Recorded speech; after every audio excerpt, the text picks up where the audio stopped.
अजितदादा ते मंत्री होते, ते वित्त मंत्री होते. दर महिन्यातून मराठा समाजाच्या उपसमितीची बैठक होते. गेल्या 2 वर्षात सातत्यानं बैठका झाल्या.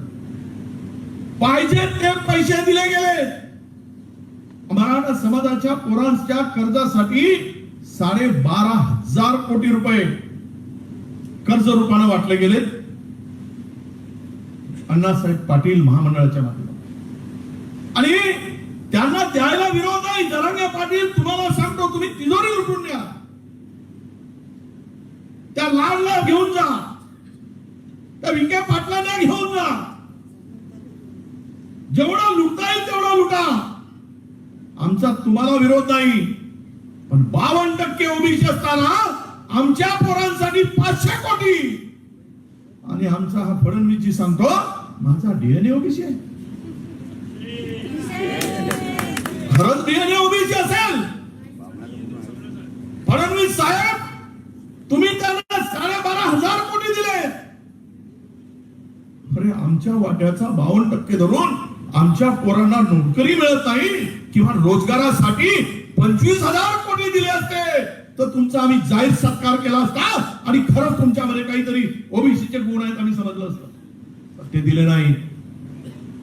तुम्हाला माहित आहे 5 स्टार पुण्यामध्ये सारथीची इमारत झाली. 5 स्टार टोले जंग.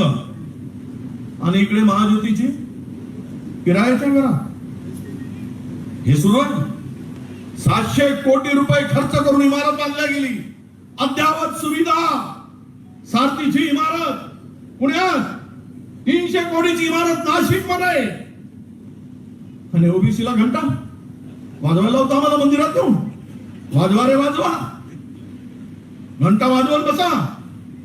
यासाठी ओबीसीचा वापर. तुम्ही आम्हाला काय दिलं याचा हिशोब मागण्यासाठी यात्रा आहे.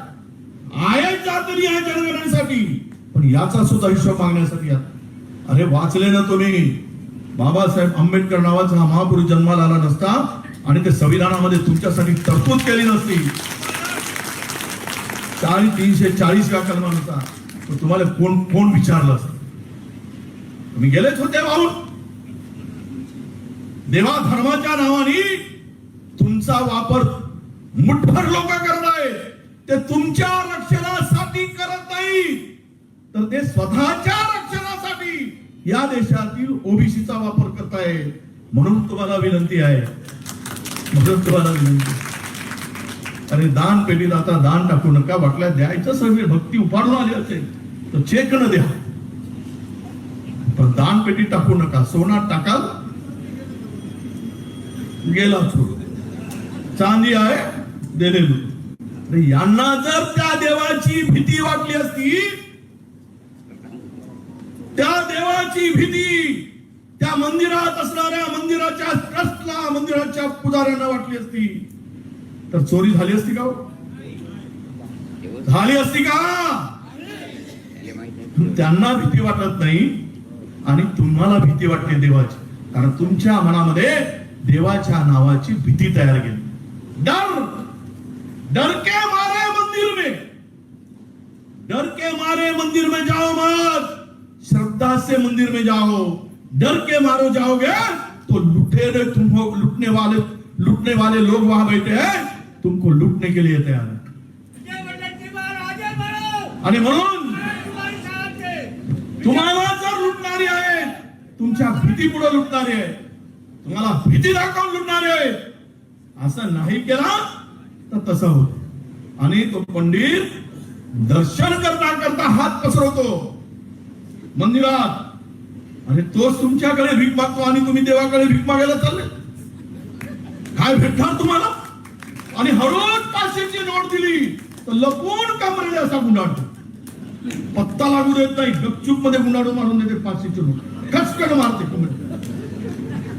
ही श्रद्धा खिलवाड आमच्याशी भावनेशीच आमच्या आम्हाला.